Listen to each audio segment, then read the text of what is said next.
Taking turns, not a lesson learned. Who'd imagined I would crash and burn? But you got me there, so I... welcome to Sharda's world. Sharda की दुनिया में आपका स्वागत है। Hello friends, welcome back to my channel. कैसे हो आप सब? आई होप मेरे सारे फ्रेंड्स बहुत अच्छे होंगे, मजे में होंगे। पिछला शादी पार्ट 2 का ब्लॉग मैंने यहीं पे एंड किया था। लड़के का दुर्वाक्षत हो रहा था और यहीं से ब्लॉग स्टार्ट कर रही हूँ।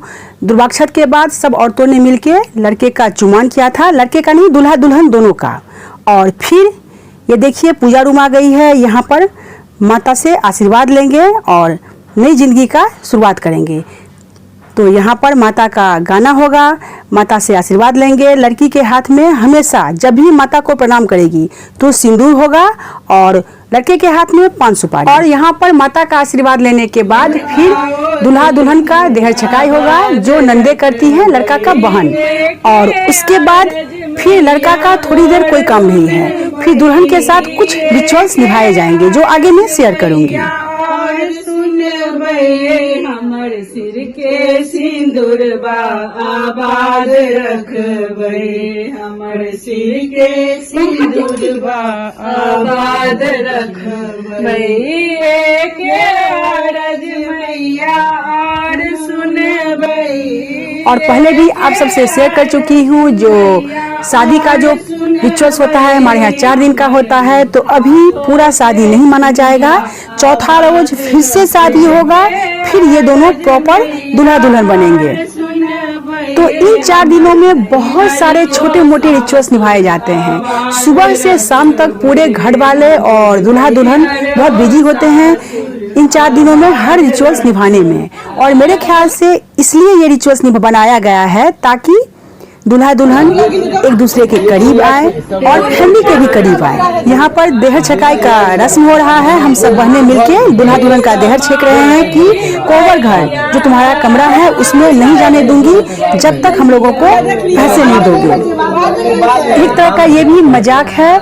मेरे ख्याल से हर रिलीजन में ये छोटे मोटे रिचुअल्स जो होते हैं ना, हंसी मजाक वाले, वो किसी भी फंक्शंस में 4 चांद लगा देते हैं। तो यहाँ से बस मेरे भाई का काम खत्म, अब दुल्हन के साथ रिचुअल्स स्टार्ट होगा। तो सबसे पहले दुल्हन के खोइछा खोलने से रिचुअल्स का स्टार्ट होगा।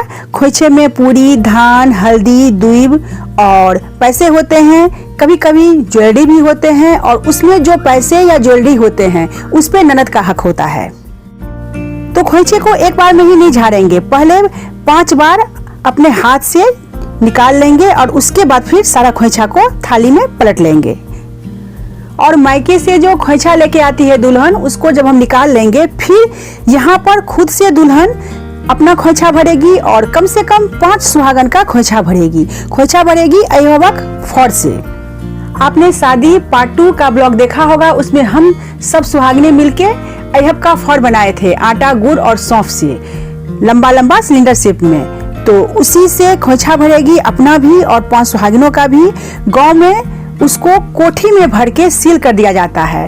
कोठी मिट्टी का एक कंटेनर होता है, उसमें भर के सील कर दिया जाता है। और फिर दुल्हन से मजाक किया जाता है, जो अगर आप में ताकत है तो इसको खोल के दिखाओ। और दुल्हन फिर उसको तोड़ के और सबको खोइछा भरती है। तो ये देखिए, पहले अपना खोइछा भरी है, फिर ये देखिए मुझे दे रही है 5 या 7 फल देते हैं। तो ये देखिए काउंट करके मुझे दी, मेरा खोइछा भरी। फिर इसी तरह से वहां पर जितने भी सुहागिनें थी सबका खोइछा भरी। तो ये रिचुअल्स होता है। और उसके बाद आपने देखा होगा मैंने सिलबट्टे पे हल्दी रखा था। यहाँ भी पीछे से सारी लेडीज गाना गाती रहती हैं, मजाक करती रहती हैं दुल्हन के मायके वालों का, दुल्हन का। जो अगर आप में ताकत है तो आप एक हाथ से हल्दी को सिलबट्टे पे कूट के दिखाओ। तो ये देखिए मैं थोड़ी सी हेल्प कर रही थी। और एक ही हाथ से हल्दी को पीसना होता है। और एक हाथ से हल्दी को कूट लेने के बाद फिर आएगी मछली की बारी। यहाँ भी मजाक चलेगा, जो एक ही हाथ से तुम्हें लेफ्ट हैंड से ही मछली को भी कट करना है। तो ये देखिए हल्दी मैंने थोड़ा सा हेल्प कर दिया था दुल्हन को, हल्दी को पीस ली थी एक हाथ से, और ये हसुआ से एक हाथ से लेफ्ट हैंड से मछली को कट करेगी। पता नहीं ये सारे रिचुअल्स क्यों बने हुए हैं, कुछ तो रीजन जरूर होगा। और हो सकता है शायद माहौल को हल्का फुल्का करने के लिए बना होगा। ये सारे रिचुअल्स निभा लेने के बाद फिर होगी मुँह दिखाई की रस्म। और सबसे पहले घर के जो बड़े होते हैं वो दुल्हन का मुंह देखेंगे और फिर बाकी से सारे लेडीज जितने भी बड़े हैं सब दुल्हन की मुंह दिखाई करेंगे।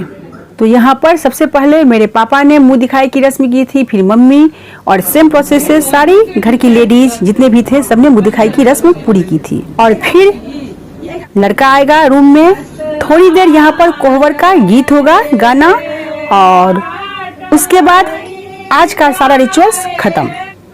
ये गौरी पूजा से रिचुअल्स का स्टार्ट होगा। दुल्हन गौरी का पूजा करेगी, फिर मौहक होगा। तो 4 दिन तक ये सारे फंक्शंस बार बार रिपीट होते रहेंगे। चारों दिन सुबह को गौरी पूजा होगा, शाम को खीर बनेगी।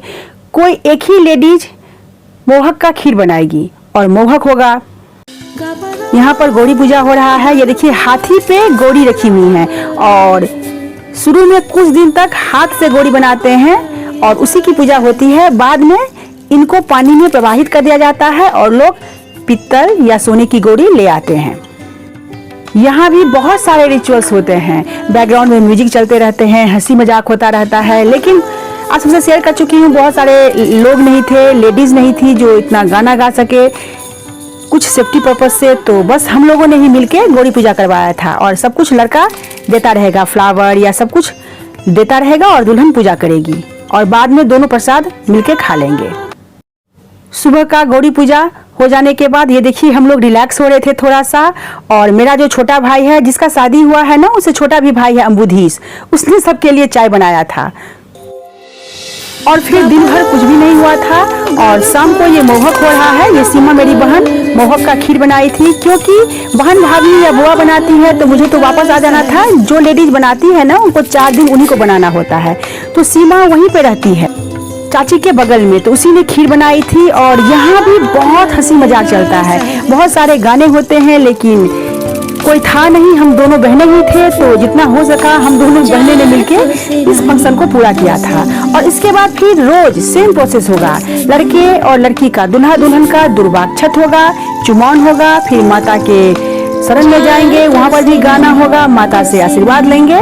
शाम को ये फंक्शन रोजाना होगा 4 दिन तक।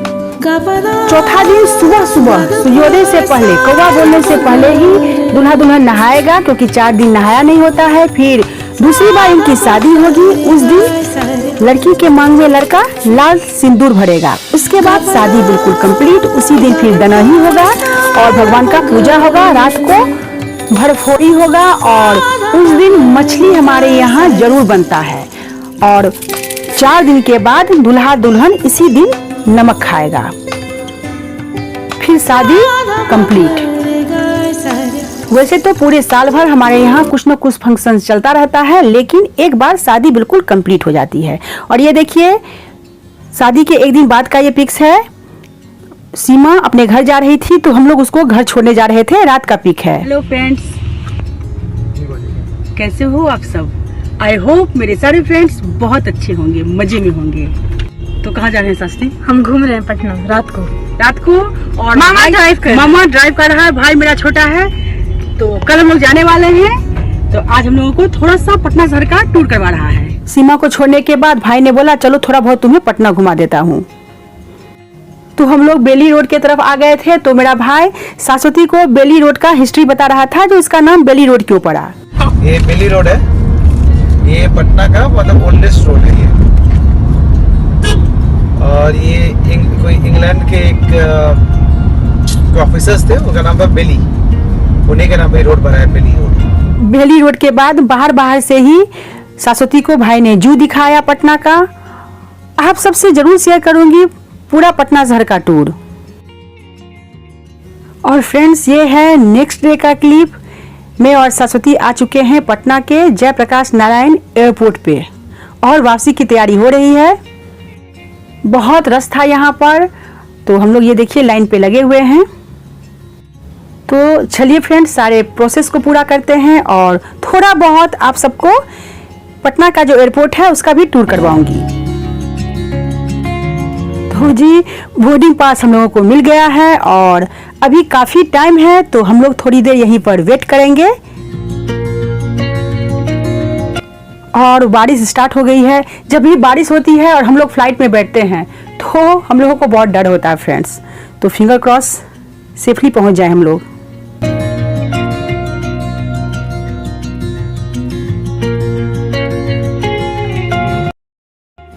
तो फ्रेंड्स फाइनली हम लोग पहुंच गए हैं दिल्ली। बहुत एंजॉय किए हम सब ने और बस अपना लगेज लेते हैं और घर पे आप सबसे मिलती हूँ।